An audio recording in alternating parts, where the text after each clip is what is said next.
Está con nosotros Damián Larco, director general del SRI. Bienvenido a Punto de Orden. Le saluda Juan Javier Benedetti. El gobierno tiene una dura tarea en equilibrar la balanza fiscal para pago de deuda externa y gasto corriente.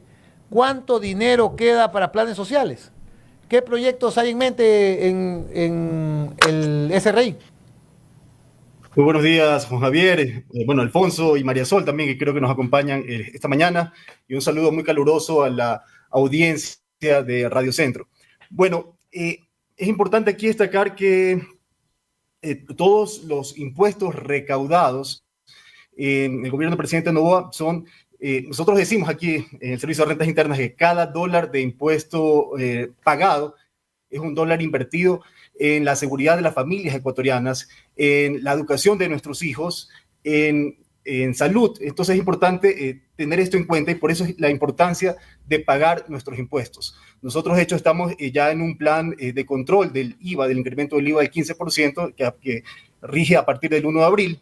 Y hemos emprendido una campaña en el Servicio de Rentas Internas que se llama Yo Sí Facturo. Estamos haciendo visitas en territorio y justamente con el equipo de todos los fedatarios verificando que la facturación esté al 15%. Y con respecto al incremento del IVA al 15%, me gustaría destacar que este incremento del IVA no tiene un impacto significativo en la población de menos recursos del país. ¿Por qué? Porque los bienes y servicios que están grabados con tarifa 0% permanecen con tarifa 0%. Esto es el 90% de los alimentos, el 73% de los productos de la canasta básica familiar, la educación, la salud, el alquiler de las viviendas, el transporte de pasajeros y de carga nacional. Y todos estos bienes y servicios, mantenerlos con tarifa 0% le representa al Estado dejar de recaudar cerca de 2.700 millones de dólares, que es una cifra muy superior al incremento a lo que representa la recaudación por el incremento del IVA del 12 al 15%, que son cerca de 1.300 millones de dólares. Y otro punto importante es que el presidente Daniel Noboa también, a pesar de que existe este incremento del IVA, hay medidas que buscan atenuar y fomentar el sector de la construcción. Tenemos los materiales de construcción, a partir del 1 de abril se encuentran también al 5% del IVA. También estamos haciendo los controles con los fedatarios para verificar que la facturación de estos materiales de construcción sea al 5%. ¿Y por qué es importante esta medida del presidente Noboa? Porque busca fomentar este sector, el sector de la construcción, que como sabemos es el que dinamiza la economía y el que mayores plazas de empleo genera. Estamos conversando con Damián Larco, director general del SRI. Señor director, a fines de mes el gobierno recibirá los primeros fondos por el aumento del 15% del IVA. ¿Se cumplirán las metas? Se mencionaba alrededor de 100 millones de dólares extras cada mes. ¿Están mejorando las recaudaciones también? Bueno, nosotros hemos proyectado la recaudación del año 2024 con todas las reformas tributarias que han existido, la Ley de Eficiencia Económica y Generación de Empleo, tenemos la Ley para enfrentar el conflicto armado interno y otras leyes que están relacionadas con tributos. Estas son las dos principales. Y lo que hemos proyectado con estas leyes es una recaudación en el año 2024 de 19.200 millones de dólares, lo cual representaría un incremento con respecto al año anterior de un 10%. Entonces vamos a tener un incremento importante en la recaudación bruta de este año 2024 y principalmente gracias al régimen de autorretención que aplica a las 510 empresas más grandes del Ecuador, con lo cual se espera recaudar cerca de 1.300 millones de dólares. Tenemos la remisión de intereses, multas y recargos, con lo cual esperamos recaudar cerca de 700 millones de dólares. Y tenemos también, pues, el incremento del IVA del 12 al 15%, con lo cual se estima recaudar también cerca de 1.300 millones de dólares. Ahora, es importante aquí destacar que cuando nosotros asumimos la administración del Servicio de Rentas Internas, la proyección de la recaudación del año 2024 eran 1.600 millones de dólares menos. Todas estas reformas del presidente Daniel Noboa lo que hacen es compensar esa pérdida de 1.600 millones de dólares en la recaudación y aumentarla, y se aumenta gracias al IVA básicamente.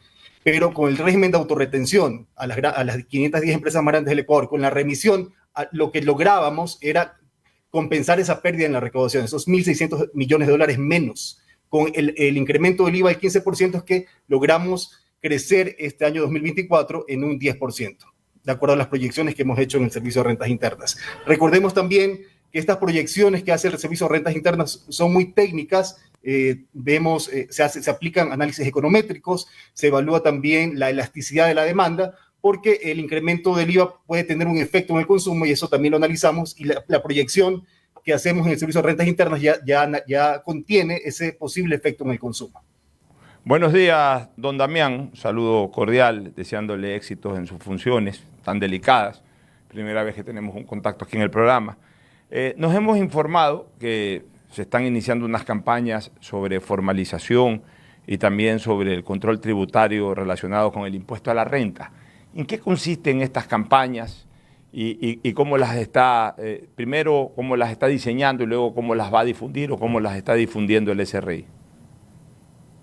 Sí, la campaña se denomina Yo Sí Facturo, justamente como les indicaba, lo que se busca es controlar que las compañías, los establecimientos facturen, porque que es muy conocido, ¿no? Se incrementó el IVA y los comerciantes dicen con o sin factura. Entonces, eso tenemos que acabar. Estamos justamente en el mes de la cultura tributaria, y como parte de este mes de la cultura tributaria, como parte de los controles para verificar que las compañías sí facturen, que sí estén facturando el 15% o el 5% en el caso de los materiales de construcción, es que hemos emprendido esta campaña para concientizar, sensibilizar a los ciudadanos de la importancia de pagar los impuestos. Don Damián, hay algunas, a ver, todos sabemos que el IVA ya está al 15% y de angas o de mangas, el ofertante de un servicio o de un bien va a pagar el 15% al Estado. Sin embargo, hay algunas campañas publicitarias de algunas empresas que dicen no hemos subido el IVA. Claro, a la larga ellos terminan asumiendo ese 3%, pero ante el ciudadano, quizás para atraer la atención de ese ciudadano, salen en las propagandas de televisión, de radio o de redes sociales que no han subido el IVA. ¿Cómo se maneja esto? ¿Es legal aún si es que de ley van a tener que tributar el 15% del IVA? ¿Es legal promocionar de que no están subiendo el IVA? Cuéntenos un poquito en relación a la política tributaria, esta estrategia publicitaria que están manejando algunas empresas comerciales. Todas las compañías deben facturar el 15%. Lo que pueden hacer como estrategia de mercadeo es asumir en su margen de ganancia ese incremento de 3 puntos en el IVA, pero en la facturación debe aparecer el 15% de IVA. Entonces, básicamente, a las compañías que puedan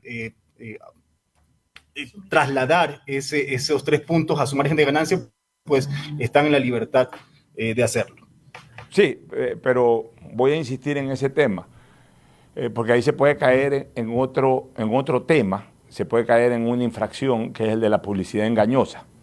Yo creo que es preferible que los cerebros de mercadeo de estas empresas digan en todo caso que asumen, pero que no digan que se sigue cobrando el 12% de IVA, porque puede generar una mala interpretación en ese sentido. O sea, es derecho de una empresa decir nosotros asumimos el diferencial del IVA del 3%. Otra cosa es decir de que el IVA se sigue cobrando al 12%, porque a pesar de que eso al administrador tributario no le afecta, sin embargo sí se genera una información engañosa, No sé qué opina usted, don Damián. Estoy de acuerdo, no se debería dar esa información engañosa a los clientes, porque finalmente en la factura van a tener que poner el 15% del IVA. Entonces ahí los clientes van a evidenciar, pues obviamente que el 15% está establecido en la factura. Entonces un poco los mercadólogos a veces utilizan estos mecanismos de publicidad que no son muchas veces los adecuados, pero lo importante es que en la factura se establezca el 15%, y por eso nosotros hemos activado a los fedatarios a nivel nacional para justamente que verifiquen que se entregue primero la factura, y lo segundo es que una vez que se entregue la factura, la tarifa sea la adecuada, que es el 15% en este caso. Sí. Es por eso que tenemos, como les indicaba, esta campaña del Yo Sí Facturo, y Yo Sí Facturo el 15%, justamente porque es importante estos planes de control a nivel nacional que hemos emprendido. Don Damián, me queda esta duda de los fedatarios, porque me recuerda a viejas épocas cuando estaba doña Elsa de Mena, que en paz descanse. Yo me acuerdo que establecieron esto de los fedatarios. Usted es muy joven, no sé si le alcanzó a doña Elsa de Mena. Estamos hablando de 25 años atrás, cuando fue directora. Tuve el placer de conocerla, Elsa de Mena, en alguna reunión privada que tuve. Qué bueno, qué bueno. Entonces no es tan joven usted, aparenta ser más joven. Bueno, pues estamos hablando de 25, 26 años atrás, cuando ella fue directora del SRI. Puso esto de los fedatarios. Entonces la gente iba, por ejemplo, a un centro comercial y compraba algo. Y salía y a veces dejaba botada la factura. A veces sí facturaba. O sea, de hecho, los almacenes formales sí facturan, pero es el usuario el que a veces por no tener tanto papel en la cartera o en la billetera o lo que sea, o en el bolsillo, dejan botada por ahí la factura. Y habían estos fedatarios que a 20 metros del local lo interceptaban. A ver, déjeme ver la factura. No tengo la factura. Y obviamente pues se generaban sanciones de esa naturaleza. ¿Cómo van a funcionar ahora estos fedatarios? Me parece que ese esquema es un esquema muy de vieja data. No sé si se va a aplicar nuevamente ahora o han cambiado el esquema de funcionamiento de estos fedatarios. Es importante conocer cómo tienen que trabajar hasta para que uno no sea mal sorprendido en este tema. Bueno, hemos cambiado incluso el esquema, porque como decía, es de vieja data ya cómo funcionaban los fedatarios. Nosotros en la Ley de Eficiencia Económica y Generación de Empleo establecimos una reforma justamente al control de los fedatarios. ¿Por qué? Porque ¿qué sucedía? Sucedía en estos casos, ¿no? Había un restaurante, no me entregaba la factura, automáticamente clausuraba todo el establecimiento por una semana. Y ese restaurante dejaba de operar, no tenía los recursos para pagar a los empleados. Y era un tema que en la economía actual no funciona así. Lo que nosotros dijimos en la Ley de Eficiencia Económica es establecer sanciones pecuniarias, o sea, una multa en dólares que es hasta $13,800. Y esa sanción es la que estamos aplicando actualmente en los negocios. Ya si no me entregó la factura, no es que le cierro el negocio, hay que ver, pero si son reincidentes, sí podemos llegar a cerrar el local, ¿no? A clausurarlo. Pero si son las primeras incidencias que tienen, lo que hacemos es una sanción pecuniaria. Eso es importante, y también es importante nosotros, hoy en día ya los negocios no solo funcionan físicamente, gran parte de los negocios, sobre todo a raíz de la pandemia, el 60% del comercio ahora funciona con negocios digitales, o sea, se ha incrementado un 60% los negocios digitales. ¿Qué hemos hecho nosotros justamente para estar dentro de esta nueva economía digital? Es los fedatarios ahora hacen también revisiones o hacen compras simuladas en los establecimientos que operan de forma electrónica, estos negocios digitales. Y aquellos que no emiten factura, se aplica esta sanción pecuniaria que puede llegar hasta $13,800. Y si son reincidentes, pues se podría llegar hasta la clausura del establecimiento. En el caso de los negocios digitales, obviamente no podemos hacer la clausura como típicamente se hacía. Lo que hemos hecho es un acuerdo con las entidades del Estado para hacer el bloqueo de la dirección IP de este establecimiento electrónico. Pero entonces, sí se ha modernizado el funcionamiento o la forma en que operan los fedatarios fiscales. Ya, don Damián, quizás se me pasó por alto hacer una puntualización. Cuando yo traje el recuerdo de lo que ocurrió hace 20 años, que los fedatarios estaban afuera de los locales y le pedían a uno la factura física, en esa época solo era factura física. Ahorita que caigo en cuenta, los locales comerciales ya no necesariamente tienen que emitir factura física, sino la factura electrónica. Entonces, ¿cómo funcionan los fedatarios? A ver, vamos a poner en la práctica algo. Yo voy a un almacén de ropa deportiva, por ejemplo, me compro una raqueta, unos zapatos de fútbol, lo que sea. Me piden mi correo, me facturan electrónicamente y yo salgo con mi bolso, pero salgo no necesariamente con una factura física. Puedo pedirla, pero si no me da la gana no la pido porque ya igual me han facturado electrónicamente. Me encuentra el fedatario ahí a 20 metros. ¿Qué me puede preguntar el fedatario? O sea, no sé, eso me gustaría que nos explique cómo funcionaría este tema ahora que ya hay facturas electrónicas. La verificación se hace al establecimiento, no lo hacemos al cliente del establecimiento. Justamente por la factura electrónica, la verificación se hace al establecimiento y se comprueba de que efectivamente haya emitido el comprobante electrónico. Entonces, esa es un poco la verificación que se hace. Incluso los fedatarios ahora andan con dispositivos digitales que permiten verificar en línea también que se haya emitido el comprobante, porque están en líneas conectados con el sistema del Servicio de Rentas Internas. Entonces, es mucho más moderno esta verificación que hacen los fedatarios fiscales.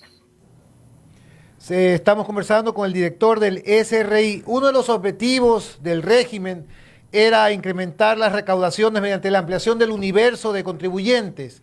Señor Larco, ¿qué se ha conseguido hasta ahora en este ámbito? Bueno, estamos ampliando justamente lo que buscamos. Uno de nuestros planes de control es ampliar la base de contribuyentes. Actualmente la base de contribuyentes del Servicio de Rentas Internas son 2,5 millones de contribuyentes. Y justamente con estas campañas que tenemos de que buscamos que las compañías emitan las facturas que se formalicen. Y tenemos otra campaña también que estamos lanzando, que es Emprende sin Miedo. Mucha gente que se mantiene en la informalidad es justamente porque le tienen temor al Servicio de Rentas Internas, y no debería ser así. El Servicio de Rentas Internas no es este cuco del cual se deberían asustar los informales. Y justamente en ese sentido es que estamos lanzando esta nueva campaña, Emprende sin Miedo. Justamente busca formalizar a todos estos comerciantes, que hay sistemas que son muy ágiles. Tenemos, por ejemplo, el RIMPE para los negocios populares, que son aquellos comerciantes que venden hasta $20,000 y pueden pagar impuestos, una tasa que está entre $5 y $60. Entonces, y es un esquema muy fácil de aplicar.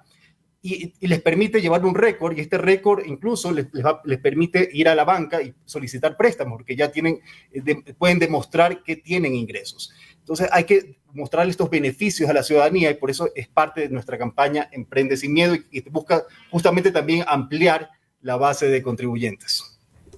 ¿Algo más que quiera informar a la gran audiencia de Centro Digital?